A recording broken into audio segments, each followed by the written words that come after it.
Mais cantoria do que palavra, né, pastor Edson? Aqui não, aqui é palavra. Quem ama a palavra, escuta. Oh, glórias. Vamos orar pela vida do céu, Senhor. Feche teus olhos, estenda tuas mãos para cá. Altíssimo e eterno Deus, Pai do nosso Senhor e Salvador Jesus Cristo, quero colocar a vida do teu servo, pastor Edson, a qual, Senhor Deus, está, Senhor Deus, ó Pai amado, porta-voz do Espírito Santo para falar com a igreja. Quero pedir algo, Jesus, nesta noite. Se Deus, ó Pai, se tem algo, Senhor, que vai impedir de alguém ouvir a tua palavra, pega a tua bagagem e some nesta noite. Senhor Deus, ó Pai, abre o céu para falar com a tua igreja, porque a sua igreja está adorando e glorificando ao Rei dos Reis, Senhor dos Senhores. Usa o teu servo nesta noite, em nome de Jesus. Amém. Glória a Deus. Saúde a cada um e a todos com a paz do Senhor Jesus. Amém. Vamos abrir no tema, Salmo 126. Nós temos um tema, por ele seremos norteados. Salmo 126. Louvado seja o nome do Senhor. Nós vamos fazer menção da palavra. Você vai tomar o vosso assento e nós vamos discorrer sobre esse texto. Salmo 126. Quando o Senhor trouxe do cativeiro os que voltaram a Sião, estávamos como aqueles que sonham. Então a nossa boca encheu-se de riso e a nossa língua de cântico.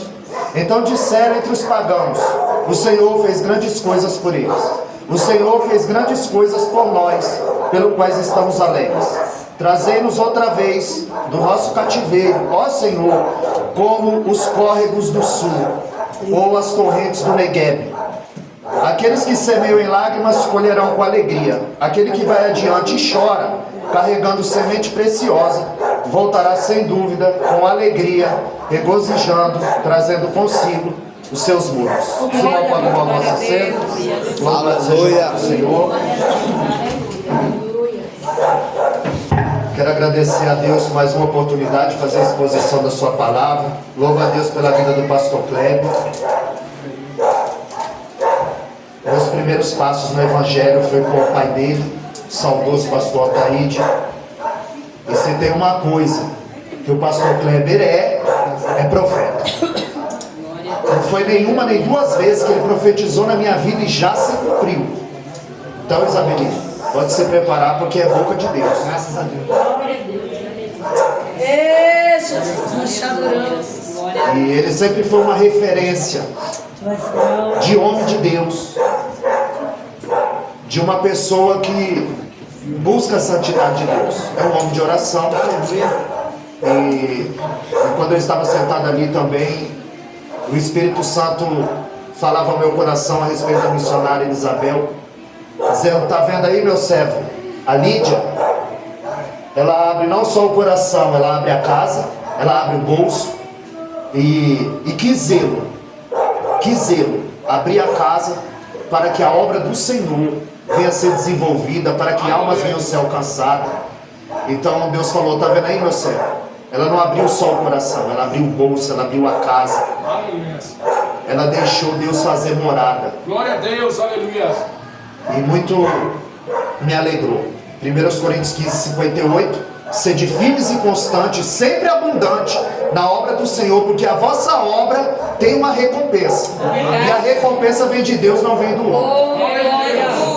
E quando nós lemos esse salmo, é o primeiro salmo que retrata o retorno do povo do cativeiro.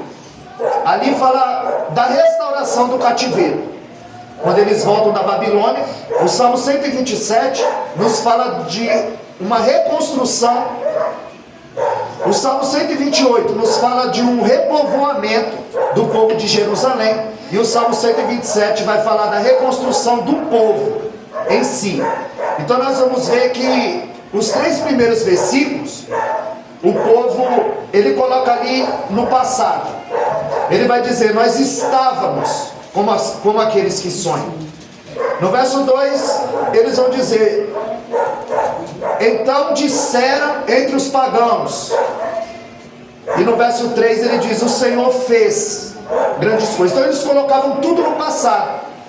Mas eles estavam escrevendo o salmo e dizendo: nós estávamos como aqueles que sonham. Ou seja, eles ainda tinham um sonho de Deus voltar a colocar um riso nos seus lábios, aonde eles sonhavam com o fim do cativeiro, porque eles tinham perdido a liberdade, eles tinham perdido a pátria, eles tinham perdido o templo, eles tinham perdido o culto, e agora eles estavam sob um ataque por 3 nações: primeiro a Síria, depois a Babilônia e os Medo-Persas. Só que Deus, conforme Amós, capítulo 3, o verso 7, certamente o Senhor Jeová não fará coisa alguma sem antes revelar o seu segredo aos seus servos e profetas. Tudo que Deus vai fazer, Ele te avisa antes. E Deus, Ele levantou o profeta Oséias, Ele levantou o profeta Jeremias para alertar o povo que havia um castigo eminente por causa da desobediência do povo. O povo ia ser levado cativo, mas não para ser destruído, para ser purificado, para que Deus viesse trabalhar na vida deles de uma forma especial. E Jeremias é a última voz profética que Deus levanta para alertar o povo antes deles irem para o cativeiro. Porque em Jeremias capítulo 7, verso 4, eles diziam: templo do Senhor, templo do Senhor. Ou seja, eles confiavam no templo. Pelo fato do templo estar na cidade de Jerusalém, eles achavam que nada ia acontecer. E você pensa, porque você frequenta contato real com Deus, nada vai te acontecer. Você não muda porque você frequenta a igreja. Você só muda quando o Espírito Santo se apodera da tua vida. E aí ele começa a dirigir o que você fala, o que você faz, o que você come, o que você veste. E ele começa a dirigir os seus passos. Então eles estavam confiando no templo. E Jeremias tinha 2 paixões: Deus e o povo. E Jeremias intercedia pelo povo, para que Deus entrasse com a misericórdia e não levasse o povo para o cativeiro, mas a sentença já estava lavrada. Porque quando estava bem, o povo buscava Baal, mas quando estava tudo mal, eles recorriam a Deus.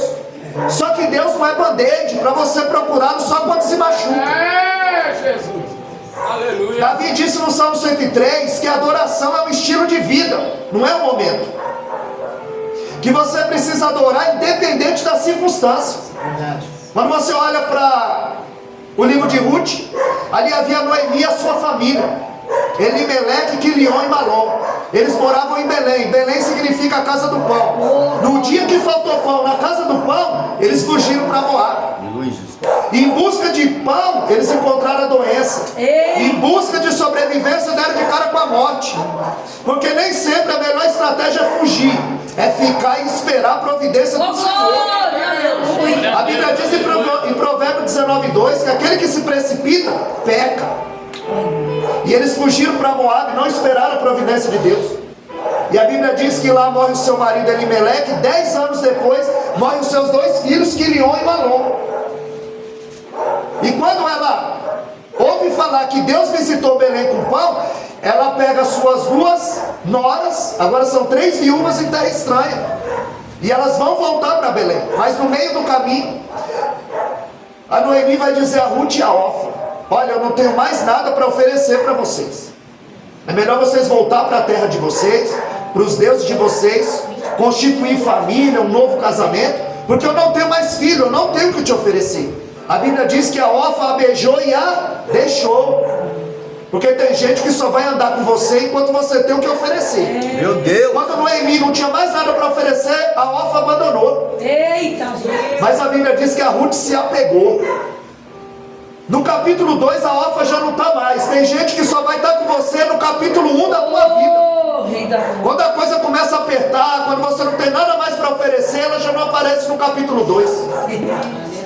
É forte, Jesus. E a Bíblia diz que quando Noemi volta, Ruth capítulo 1 e o verso 20, eles disseram: olha, Noemi voltou.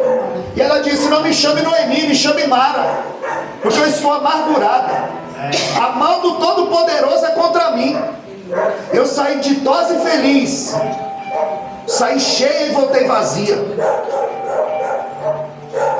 Eu saí ditosa e feliz e voltei com 3 atestados de óbito na mão. Com 3 atestados de óbito na mão, ela murmura: Jó, com 10 atestados de óbito na mão, ele adora. Aleluia, Deus. Geralmente as pessoas adoram quando Deus dá. Jó adora quando Deus tira. Meu Deus. Porque muitas vezes Deus nos abandona para saber o que há no nosso coração. Se a gente só o adora por aquilo que Ele pode nos oferecer. Forte. E esse povo só recorria a Deus quando as coisas apertavam. O povo só recorria a Deus quando não tinha mais escapatória e nem saída. E Jeremias intercedia pelo povo. Jeremias 7,4, eles confiavam no templo. Ah, o templo está aqui, não vai nos acontecer nada. Eles tiram a confiança do Senhor e colocavam a confiança no templo. Ah, mas eu nasci no berço evangélico. O diabo nasceu no céu e não está lá. Aleluia! Então nós temos que entender que quando Jeremias começa a interceder pelo povo, Jeremias 7,16, Deus dizia: Jeremias, não ora mais por esse povo, porque eu não vou ouvir. Ele está dizendo: Jeremias, não põe a mão onde eu pus a espada. Jeremias, não compra uma briga que não é tua. Aí vem a igreja, pede oração, Deus fala, aí sai, apronta, quebra a cara, volta. Pastor Kleber, ora por mim, o diabo está furioso. Não, é a espada de Deus agora. E a espada de Deus ia entrar e esse povo ia para o cativeiro, para que eles fossem purificados da sua iniquidade. O que é uma iniquidade? É o pecado consciente. Eu sei que está errado e eu continuo praticando. Meu Deus. Eu sei que está errado e eu continuo fazendo. E por causa da desobediência, o povo estava prestes a ir. Mas Jeremias queria interceder pelo povo. A ponto de Jeremias capítulo 15, o verso 1, Deus dizer: Jeremias, ainda que Moisés e Samuel tivesse aí intercedendo pelo povo, eu não ia ouvir. Eu ia falar para ele: se retira, porque eu não vou ouvir. E quem é Moisés? A Bíblia diz em 2 Reis 8,56 que de todas as boas palavras que Deus falou por intermédio de Moisés, nenhuma caiu por terra. A Bíblia diz em 1 Samuel 3,19, de todas as boas palavras que Deus falou por intermédio de Samuel, nenhuma caiu por terra. É homens que Deus deu um cheque branco assinado e diz: profetiza que eu realizo. E agora Deus está dizendo: ainda que ele estivesse lá, eu não vou voltar atrás. Esse povo vai para o cativeiro por causa de uma desobediência.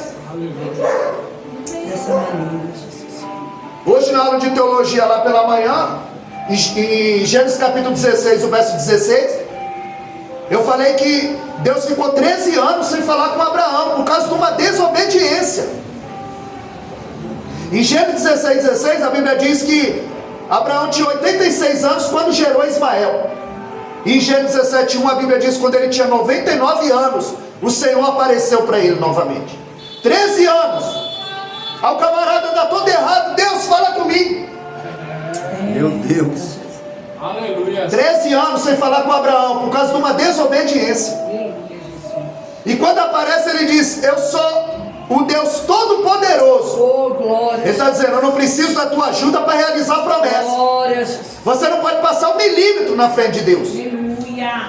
E aí, por causa de uma desobediência, Deus fica 13 anos sem falar com Abraão. E por causa da desobediência, esse povo agora ia para o cativeiro. E o que restava para esse povo era desespero e miséria.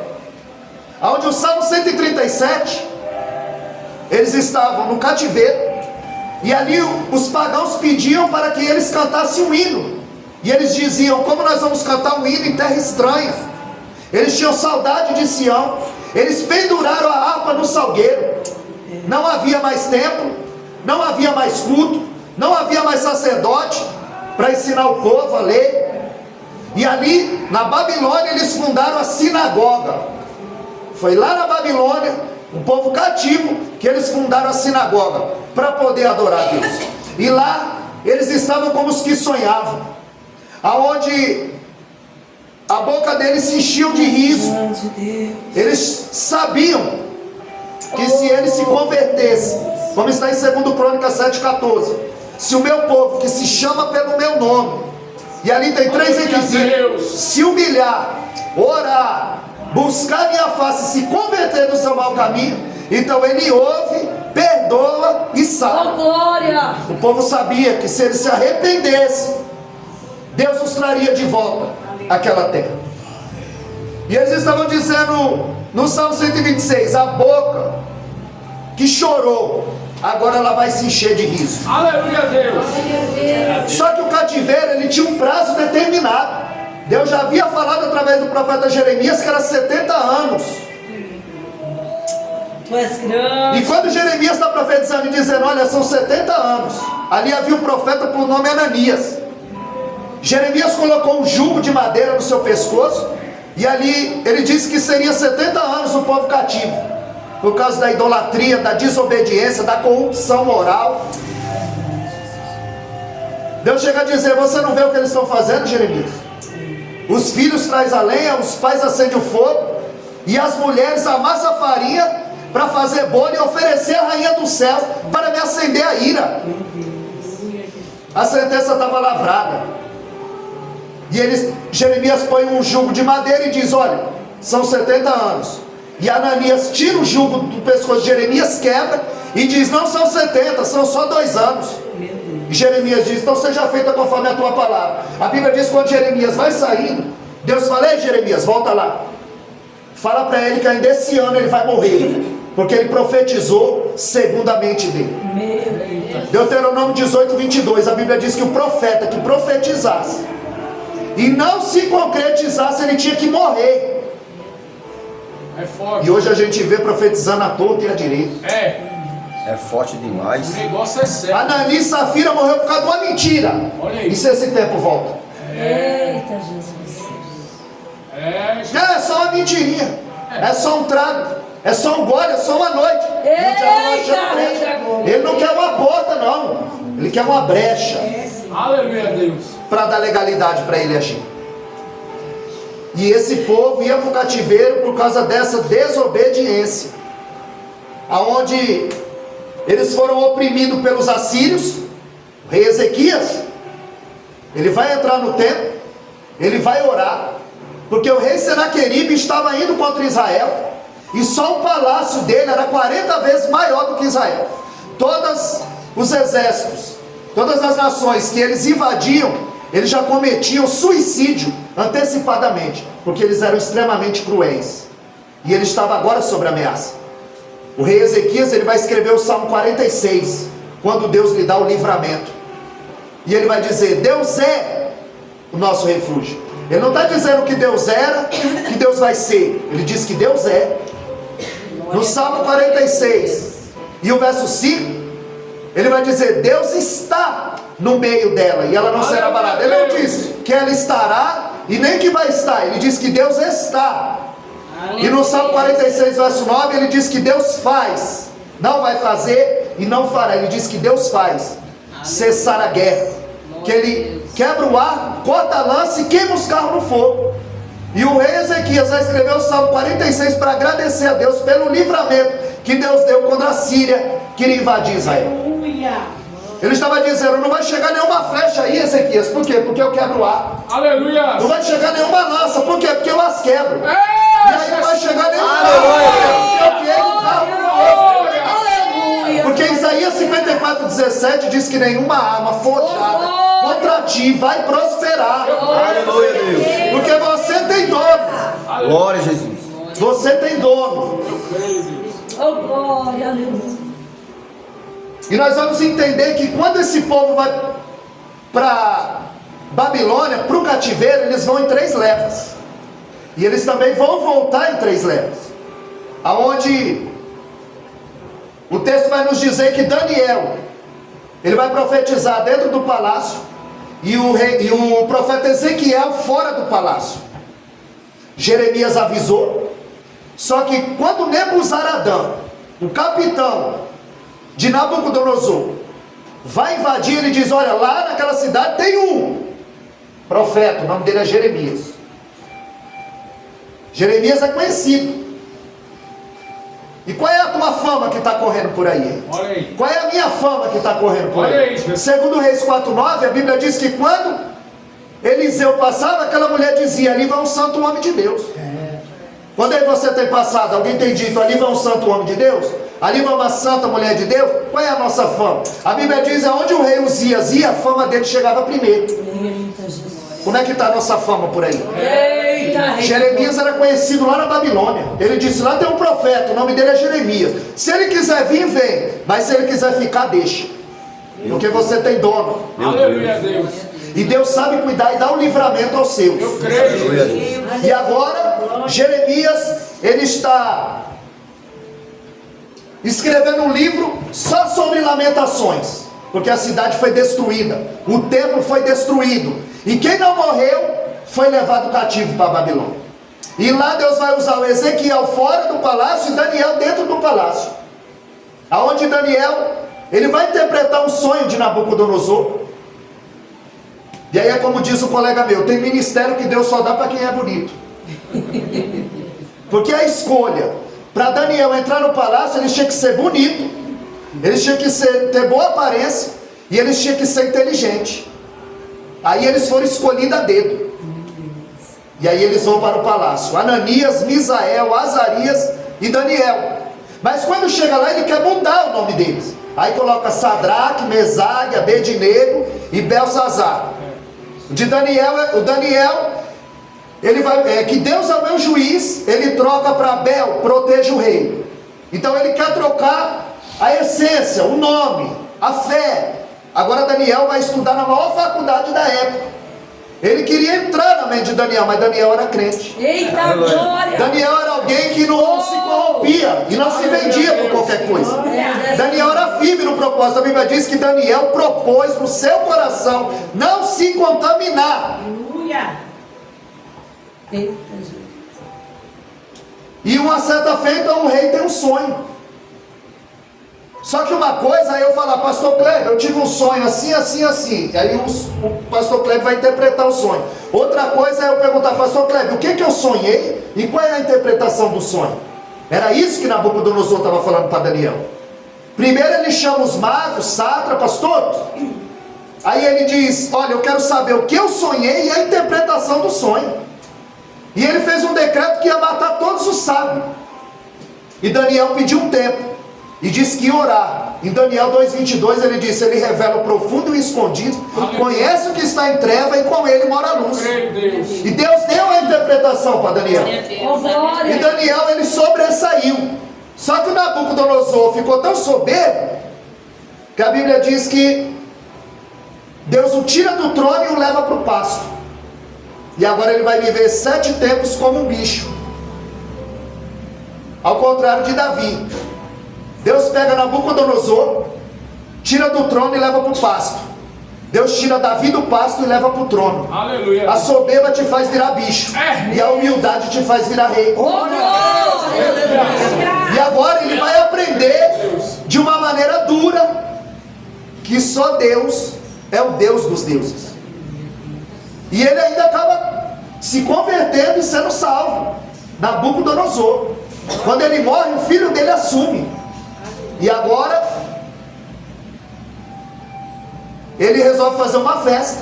Ele pega os vasos que foi trazido de Israel do rei Ezequias, e a bebedeira rolando solta, e ele pega os vasos da casa de Deus e eles começam a beber nos vasos de Deus. O erro é tocar no vaso de Deus, porque como já foi dito aqui, você tem dom. Zacarias 2,8, a Bíblia diz que você é a menina dos olhos do Senhor. E ele resolve tocar nos vasos. No alto da bebedeira, a Bíblia diz que aparece uma mão escrevendo na estucada da parede: Tekel, Tekel, Mene, Mene, Ufazim. A Bíblia diz que quando o rei vê aquela mão escrevendo, ele começa a bater um joelho no outro. Ele chama os sábios, os sátrapas, os entendidos, e ninguém consegue decifrar. E a rainha diz, olha, tem um aí, que o Espírito dos deuses está sobre ele. Ele sabe decifrar, só que ele não faz parte do teu reino, fazia do teu pai. Ele falou, manda chamar. Quando Daniel entra, ele diz, eu ouvi falar que o Espírito dos deuses está sobre você. Olha, se você decifrar o que está escrito aqui na parede, eu vou te vestir de púrpura, vou pôr uma cadeia de ouro no seu pescoço e você vai ser o terceiro dominador do meu reino. E Daniel disse, esses teus presentes aí você dá para outro. Mas você sabe o que está escrito aí? Não só o que está escrito, como quem escreveu. Aleluia. Eu converso com ele 3 vezes ao dia. Aleluia. Eu tenho intimidade com ele. Aí está escrito que você foi pesado na balança e foi achado em falta. E que Deus passou o reino de você. Porque você viu o que Deus fez com teu pai e não se converteu. Está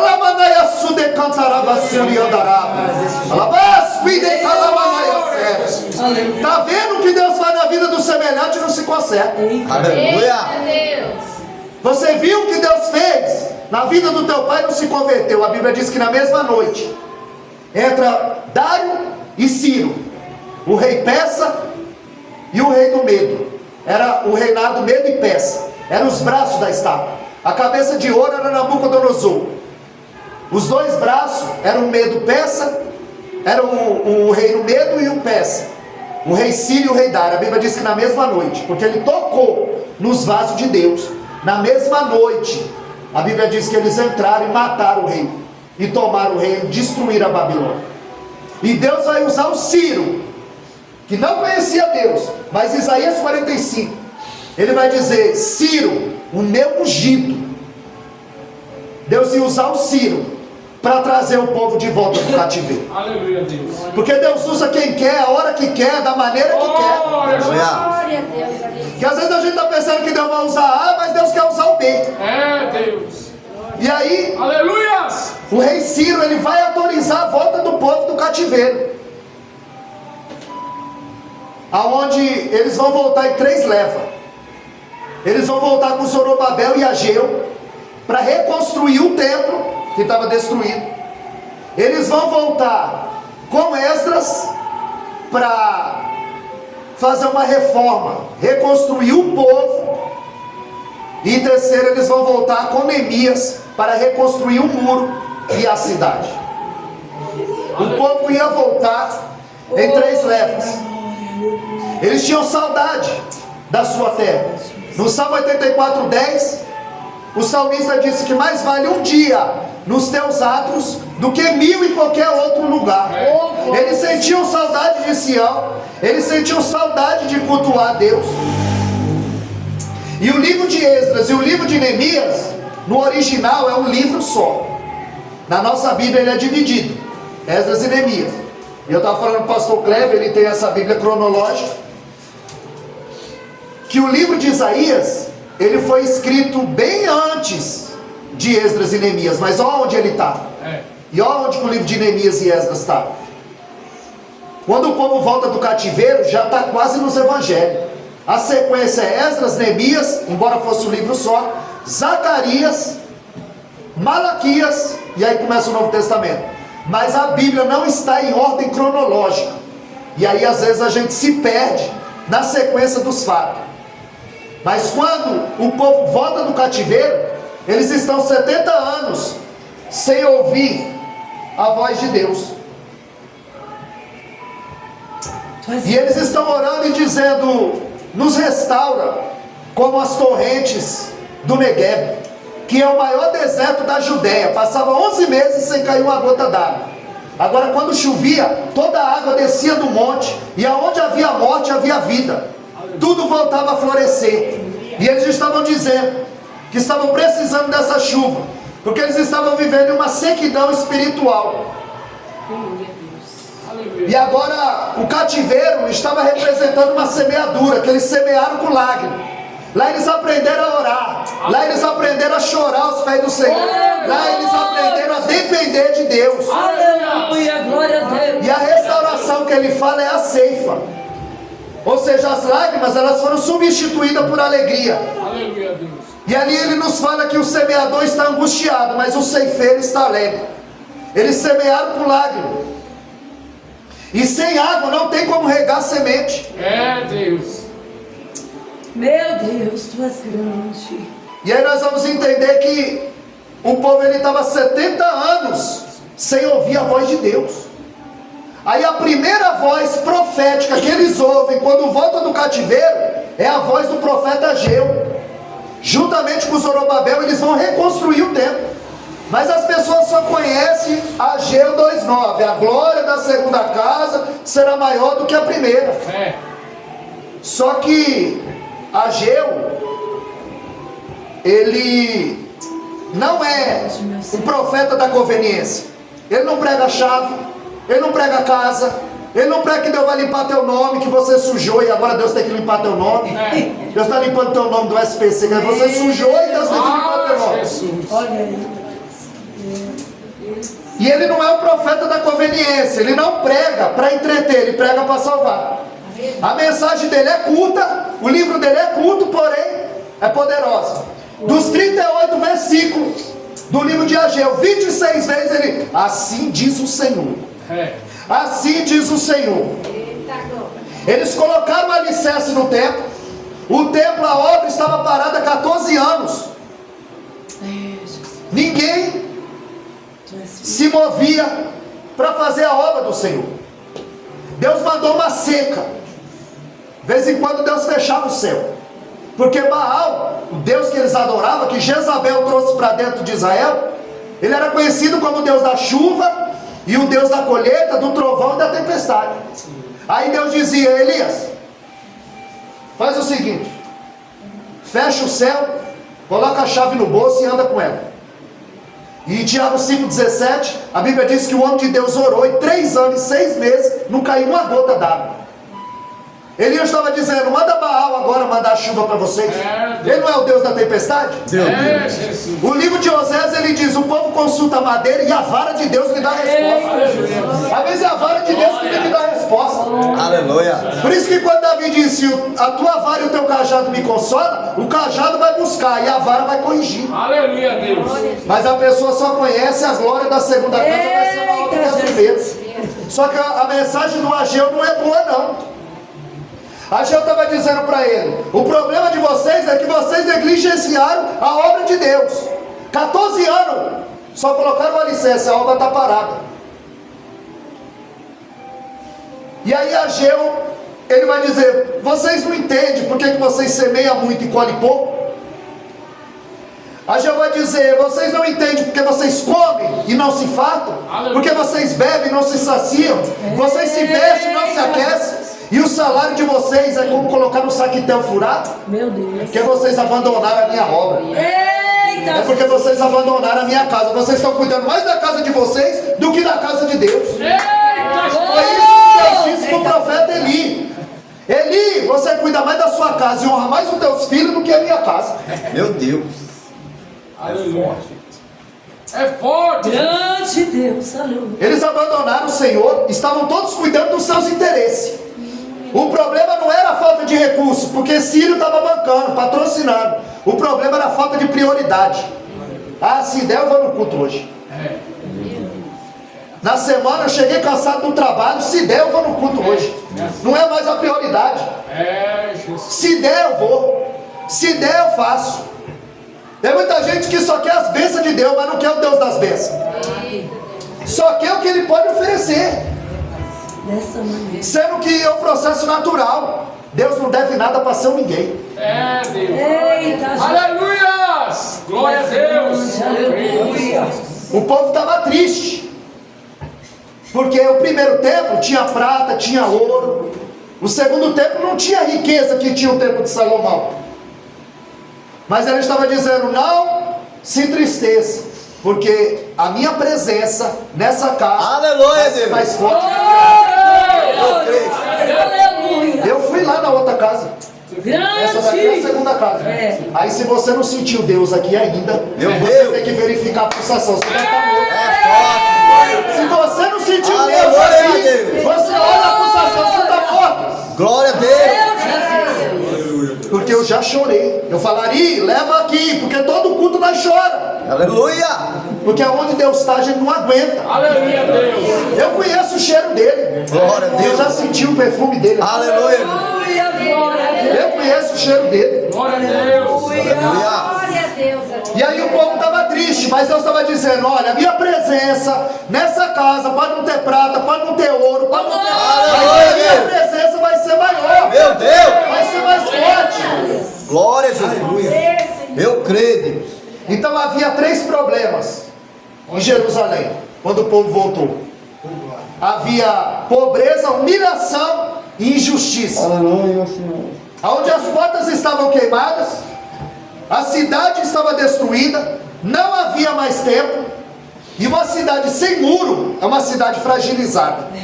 Jericó era uma cidade forte que o povo tinha que dominar, que conquistar. E o muro, a cidade era murada, tão fortificada que Raabe morava no muro. Então a cidade de Jerusalém não tinha muro, era uma cidade fragilizada. Havia 120 anos que a cidade tinha sido destruída. E quando Anani vem visitar Neemias, Neemias pergunta como é que está o povo e a cidade. E ele diz: o povo está em grande miséria e a cidade está destruída. É Deus. Aleluia. Espírito Santo. Só que Neemias, ele não pergunta por perguntar. Porque se você não quer saber, se você não vai ajudar, não pergunta. É. E você não sai contando o teu problema para todo mundo, não. Olha aí, Jesus. Aleluia. Você sabe que quando, em 2 Reis capítulo 4, a Bíblia diz que Eliseu profetizou sobre a vida da sunamita. Ela teve um filho. Quando o filho dela morreu, ela não falou para o marido: nosso filho está morto. Senão ele ia querer enterrar e fazer um velório. Ela diz: olha, borda o jumento, me dá um servo que eu vou ver o profeta. Não, mas hoje não é sábado nem dia de festa. Não, mas eu vou ver o profeta porque é bom. Aleluia. Ela não fala para o marido dela que o filho está morto. E a Bíblia diz que Eliseu está no Carmelo orando. E quando Eliseu vê, diz: Geazi, lá vem a sunamita. Vai lá e pergunta para ela se vai bem com a casa dela, com o marido dela e com o filho dela. O Geazi desce. Pai do Senhor, irmão, paz. Na bênção, na bênção. Vai tudo bem com a tua casa? Vai. Vai tudo bem com o teu marido? Tudo bem. E com o teu filho? Tá tudo bem. Sabe o que ela está dizendo? Eu vou contar meu problema para desviado. Meu Deus. Eu vou contar meu problema para quem não vai me ajudar. Você vai contar teu problema aqui, ó. Para missionário. Aleluia. Quem vai te ajudar em oração. Glória a Deus. Você vai contar o teu problema, é para missionário e para pastor, é para quem vai te ajudar em oração. Aleluia. Não sai contando o teu problema para todo mundo, não. Aleluia. Ela está dizendo: eu vou contar meu problema para desviado. Ela viu que ele não tinha nada de Deus. Lembra em 2 Reis 4:9? Quando Eliseu passava, ela dizia: ali vai um santo homem de Deus, mas eles andam em dois. Eliseu não anda sozinho, Geazi é o moço de Eliseu.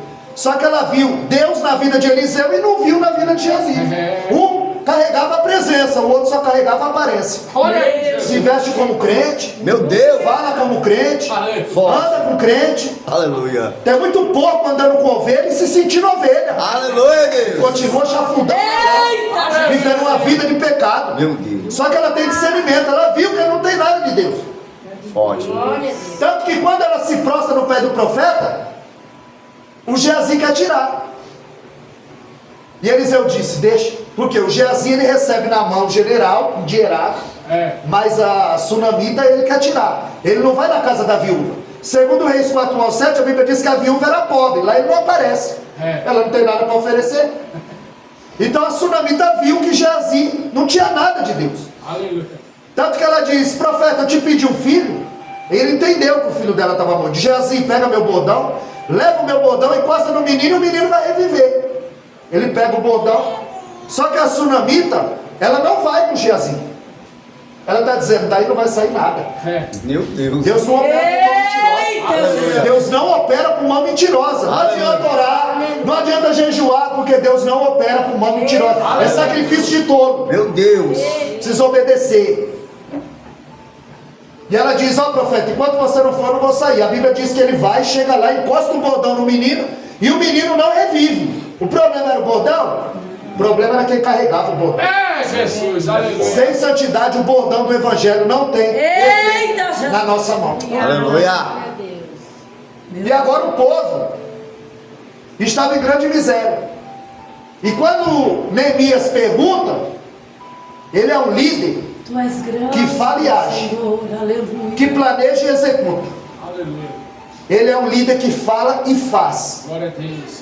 Então a Bíblia vai dizer em Neemias capítulo 1 verso 4, que quando ele ouviu que o povo estava em grande miséria, a cidade destruída e os muros caídos, a Bíblia diz que ele chorou e lamentou por alguns dias.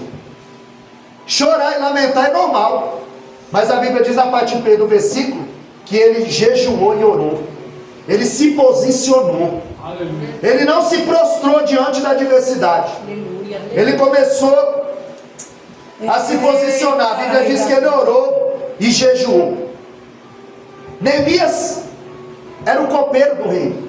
Ele experimentava o vinho antes do rei. Se tivesse envenenado, ele morria. Eita, Jesus. Olha aí. Ele provava a comida antes do rei. Se tivesse envenenado, ele morria.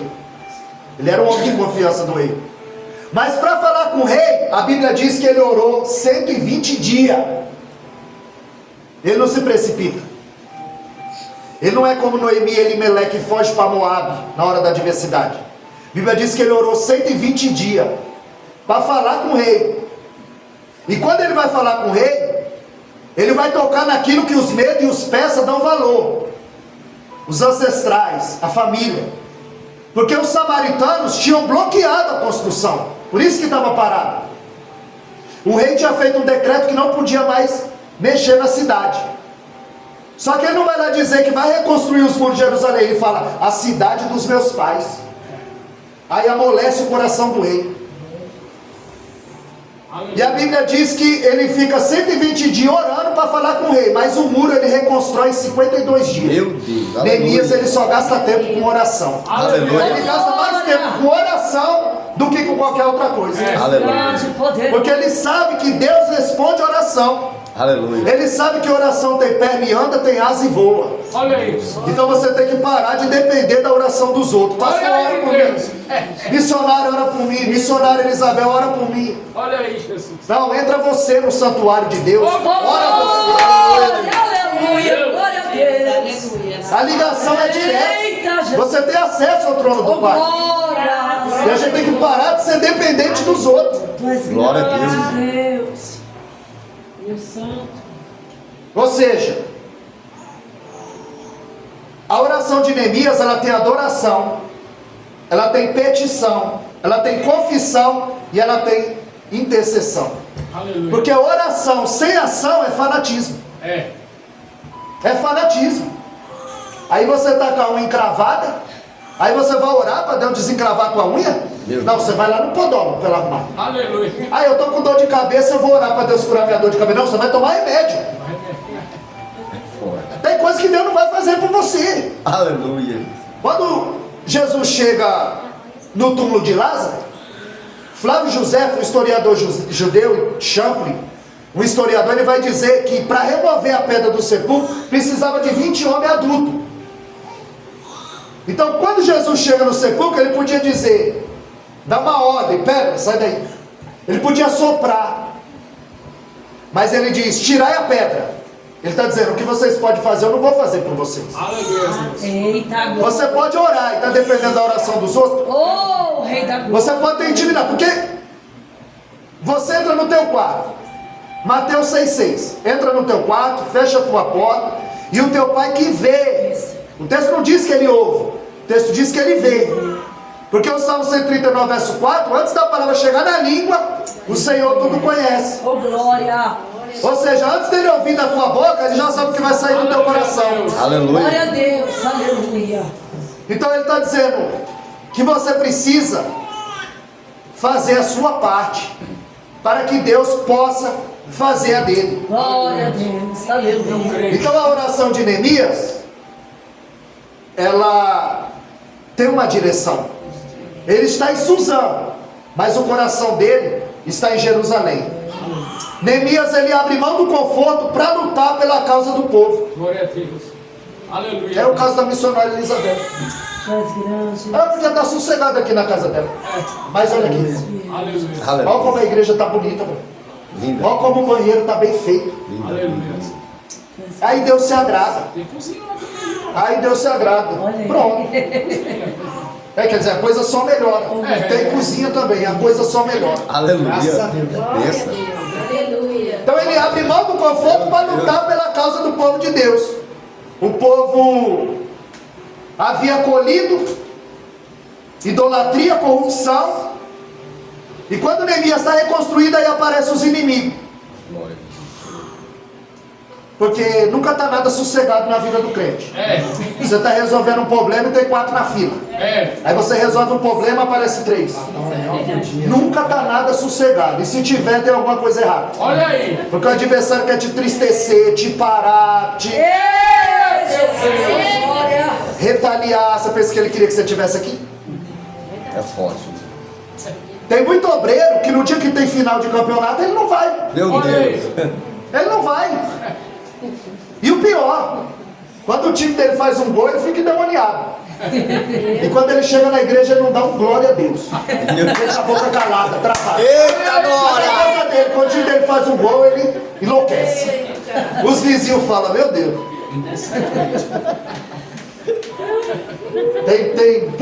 Tem uns desses que o último glória que ele deu, o diabo ainda era menino. Faz tempo. Ele não dá glória, ele fica. Meu Deus. Essa é forte. É como diz o outro. Essa é Pastor Kleber, como diz o outro.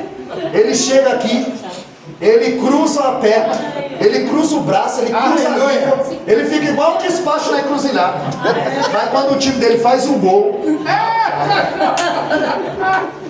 Eita, glória. Meu Deus. então apareceu Sambalat, Goza e Tobias para atrapalhar a obra de Deus. Só que ele dizia, eu estou fazendo uma grande obra e eu não posso parar. Eu não vou perder tempo. Aleluia. Porque eu tenho um objetivo, um foco.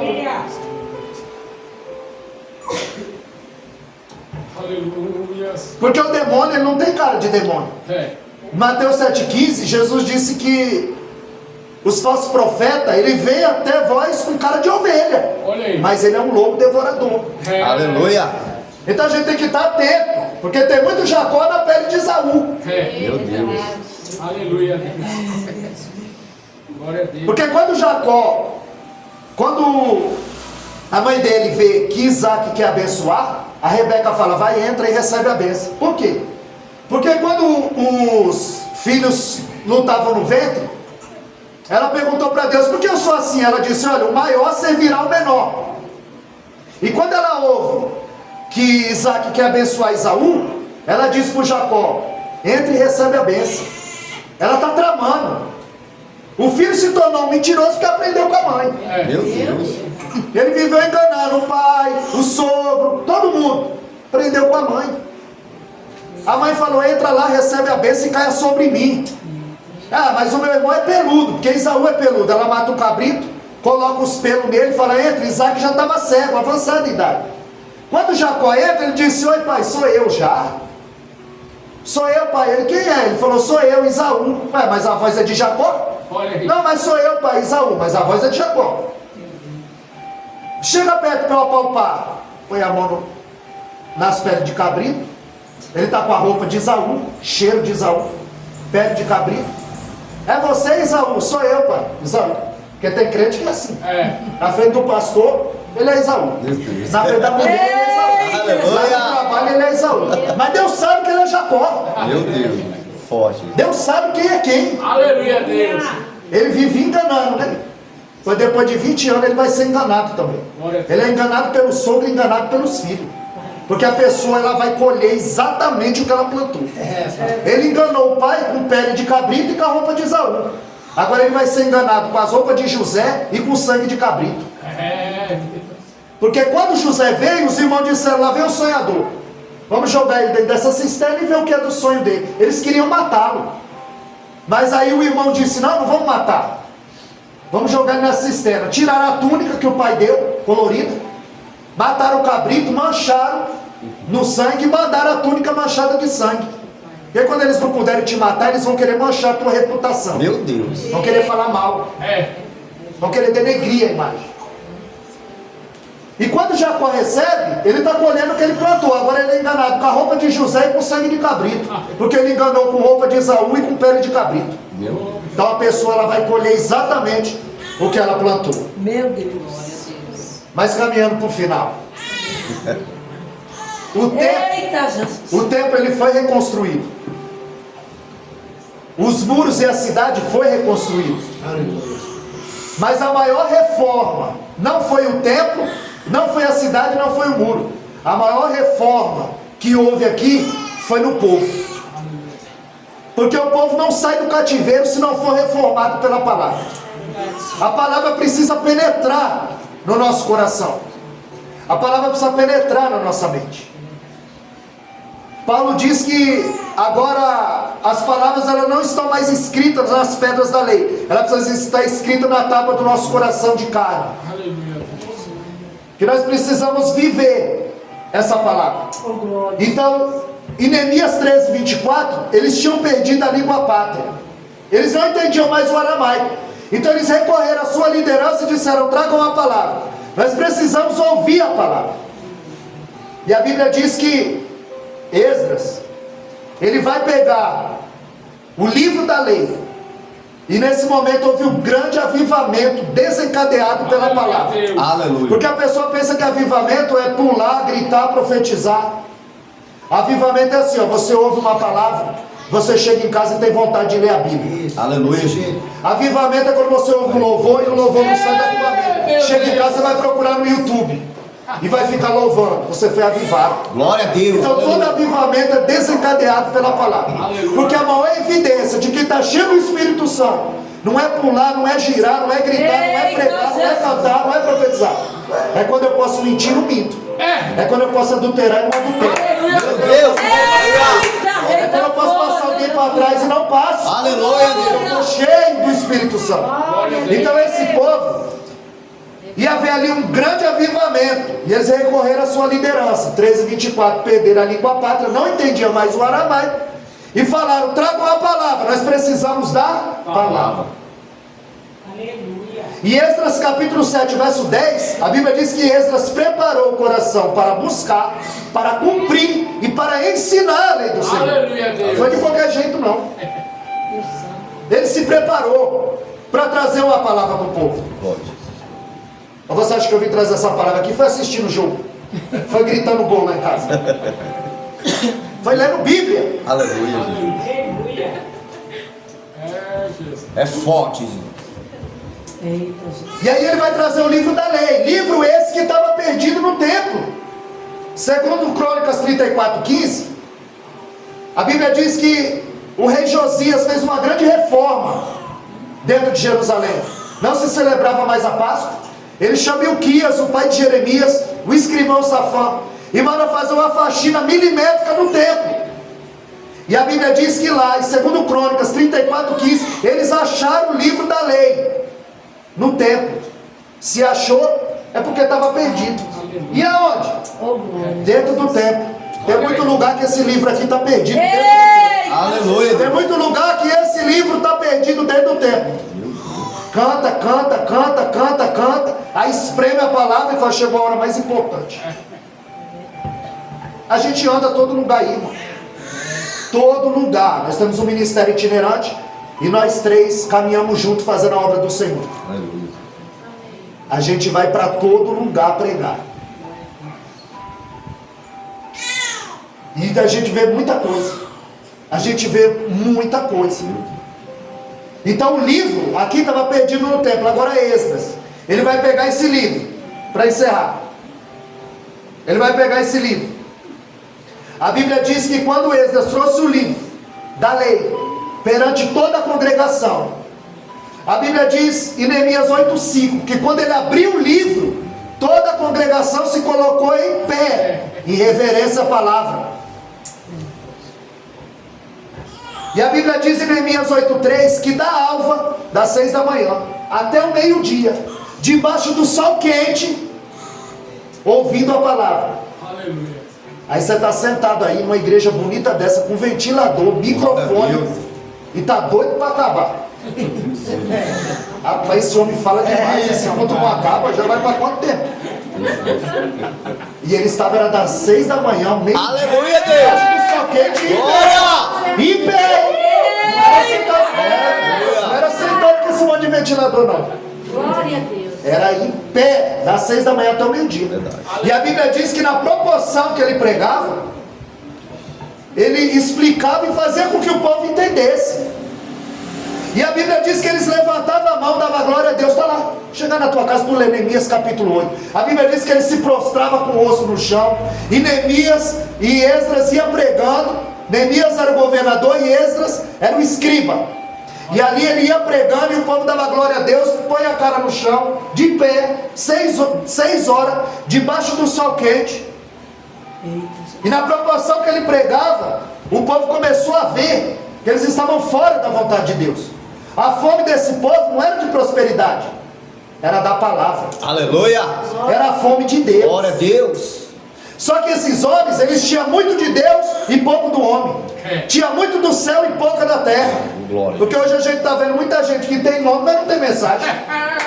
Tem muita gente que tem nome, mas não tem mensagem. Verdade, sim. Tem um tal de trovão que só tem trovão, não tem chuva. É muito trovão e pouca chuva. Aleluia. Mas tem um nome. Aí as pessoas são levadas pelo nome. Meu Deus.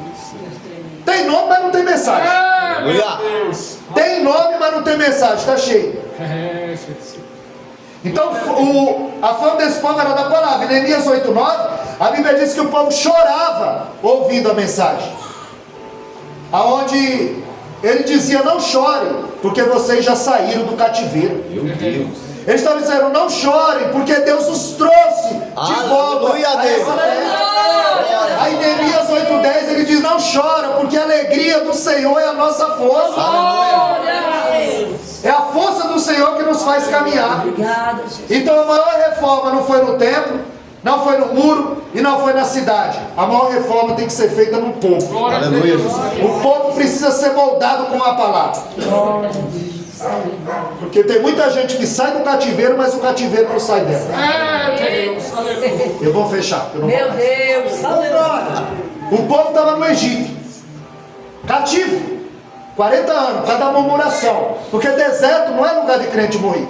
No deserto só morre murmurador. Era 40 dias para ele sair daqui e chegar na terra prometida. 40 dias, por causa da murmuração, 40 anos. Toda vez que você reclamar, murmurar, você volta para o final da fila. A Bíblia diz que toda aquela geração de murmurador morreu. Só entrou Josué e Caleb com uma nova geração. Então, aquele povo, eles eram cativos. Eles estavam no Egito, escravos. Então, para Deus tirar o povo do Egito, do cativeiro, Ele mandou as 10 pragas. Mas para tirar o Egito do povo, Ele mandou a palavra. Aleluia. Os 10 mandamentos. Para tirar o povo do Egito, as 10 pragas. Para tirar o Egito do povo, os 10 mandamentos. Glória a Deus. Porque só a palavra é que tira o povo do cativeiro. Aleluia, Deus. A conversão, ela te tira da lama. Mas a lama só sai de você com santificação. Glória a Deus. Aleluia. Aquele povo foi tirado do Egito, mas eles viviam com mente de escravo, como se estivesse no cativeiro. Deus cuidou daquele povo, dava para eles maná, dava para eles água boa na fonte, tirada da rocha, gelada. Mas quando Deus mandava o maná, eles reclamavam que queria carne. Nunca está satisfeito. A nossa oração é uma lista de compra. Me dá, me dá, me dá, me dá. Ou é uma carta de agradecimento? Obrigado, Senhor. Eita, Rei da Glória. Aleluia. Tem gente que não consegue ficar de pé. Tem gente que não consegue levantar o braço. Tem gente que não vê, não fala, não ouve. E a nossa oração é como? Me dá, me dá, me dá uma lista de compra. Lá no Egito era assim, o povo no cativo. Deus mandava o maná e eles queriam carne. Deus mandou tanta carne que caiu um monte morto, que saía pelo nariz, pelo ouvido, Meu Deus. por todos os orifícios. E o povo tinha mente de escravo. Eles estavam sendo cuidados por Deus, com água, carne, pão, mas eles tinham saudade do pepino, da cebola, do coentro e do melão, ou comida ruim. Olha aí, Jesus, meu Deus. Eles estavam com saudade da cebola, do coentro, do melão e do pepino. Do Egito, olha aí. E Deus está dizendo que é melhor você ficar no deserto, na prova, na luta, sendo sustentado por Deus, Aleluia. do que voltar para o cativeiro e ser escravo. Glória a Deus. Eita, glória. Eles queriam ser escravos do diabo. Deus tirou eles do cativeiro, mas o cativeiro não queria sair deles. Então que os irmãos possam ficar com essa palavra. Eu tenho um canal no YouTube, essa mensagem vai subir. Se você escrever lá no YouTube, Wellington Caetano de Holanda, tá minha foto, a foto da minha esposa. Você se inscreve lá, vê essa mensagem, tem outras. Tem até lá da outra igreja. Tem mais ou menos umas 1.300 mensagens aí, 1.400 mensagens. E essa mensagem vai subir para lá. Mas eu mando o link para o pastor Cleber, ele compartilha com os irmãos, se você quiser rever e quiser se inscrever no canal. Que Deus os abençoe, eu agradeço aí com a oportunidade e as palmas logo em grande.